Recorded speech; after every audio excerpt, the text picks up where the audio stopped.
الحمد لله نحمده ونصلي على رسوله الكريم. أعوذ بالله من الشيطان الرجيم.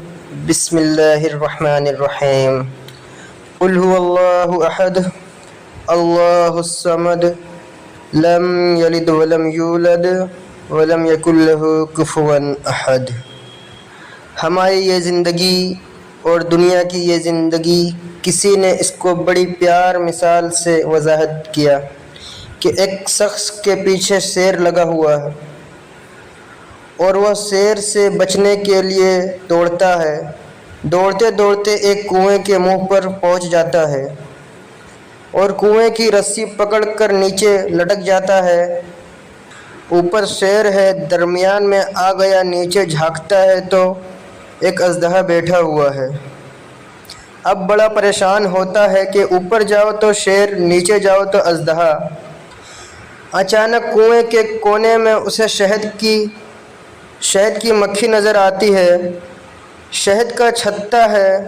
وہ شیر کو بھی بھول جاتا ہے اور اژدہا کو بھی بھول جاتا ہے اور انگلی سے شہد چاٹنا شروع کر دیتا ہے. شہد چاٹنے میں اتنا مگن ہوتا ہے، نہ اسے شیر یاد رہا نہ اژدہا یاد رہا. اسی درمیان دو چوہے آتے ہیں جو اس کی رسی کو کاٹنا شروع کر دیتے ہیں.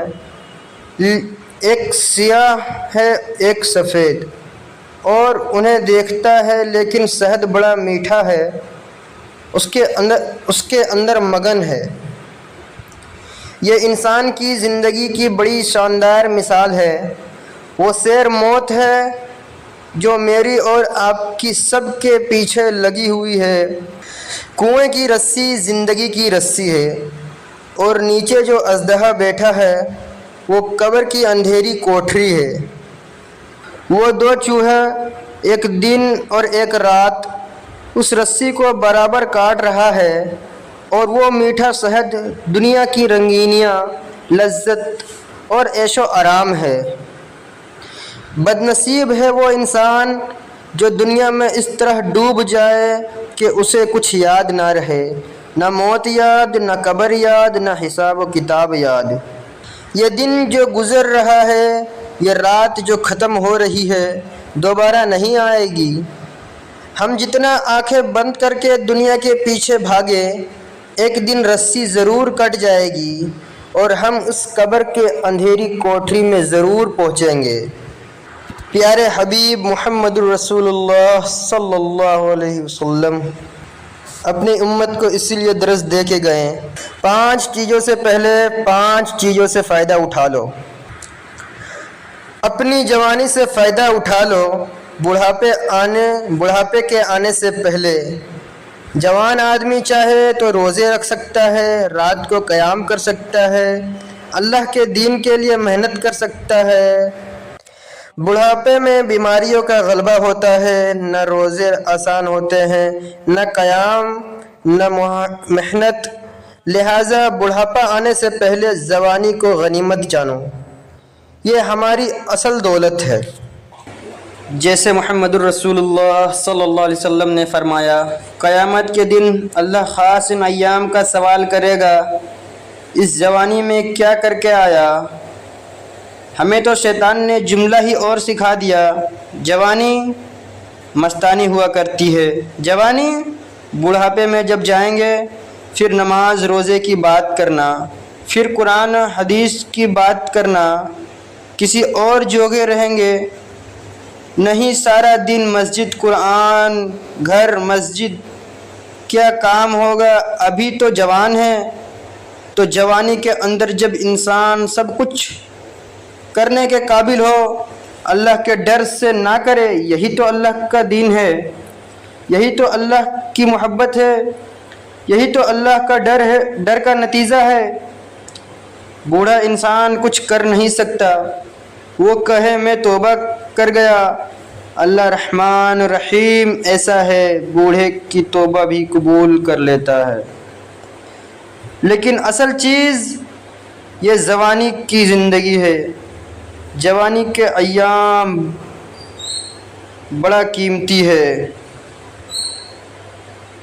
اپنی صحت خراب ہونے سے پہلے پہلے اس صحت سے فائدہ اٹھا لو۔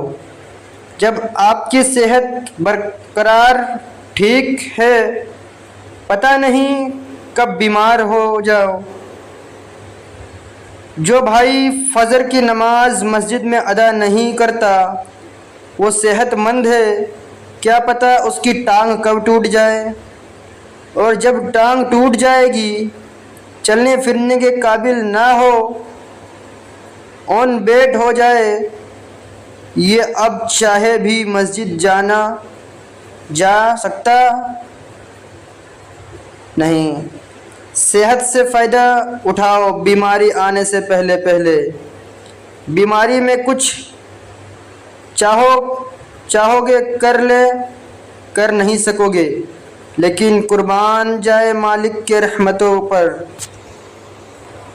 اگر انسان صحت مند ہو اور اللہ کے عبادت والا معاملات میں حریص ہو، وہ بیمار ہو جائے، اس کے نیت میں اس کا عمل صحت کے حالت میں جو تھا، اللہ بیماری کے اندر بھی وہ ثواب عطا فرماتا ہے۔ حدیث میں آتا نہیں کہ انسان سو جاتا ہے یہ نیت کر کے کہ میں تہجد کے وقت اٹھوں گا، اور وہ نماز پڑھنے والا، اس کی عادت ہے نماز پڑھنا، اللہ کی رحمت سے یہ عبادت کا شوق اس کے دل میں زندہ ہے، کسی رات وہ نہ اٹھ سکے، اللہ اتنا مہربان ہے، اللہ تعالیٰ فرماتا ہے کہ فرشتوں اس نے نیت کی تھی، اس کی نیت میں اس کو ثواب دے دو، اور جو یہ سویا ہے یہ میری طرف سے اس کے لیے صدقہ بنا دو۔ تو صحت کی حالت میں اپنے رب کو یاد کر لیجئے، اپنی آخرت کی تیاری کر لیجئے۔ بیماری آنے سے پہلے پہلے جب بیماری آتی ہے تو انسان اس نعمت کا فائدہ، صحت والی نعمت کا فائدہ جس نے نہ اٹھایا، اب وہ بیماری کے اندر سوچتا ہے، اس کی سوچ اسے فائدہ نہ دے گی۔ اسی طرح اللہ تعالیٰ آپ کی جیب بھری ہے، آپ غنی ہیں، فقر کے آنے سے پہلے پہلے فائدہ اٹھا لو۔ مال آپ کے پاس ہے، سادہ کسی کے پاس نہیں رہتا، سایہ کبھی کسی کے سر پہ ہوتا ہے، کبھی کسی کے سر پر، کبھی انسان کروڑوں میں ہوتا ہے،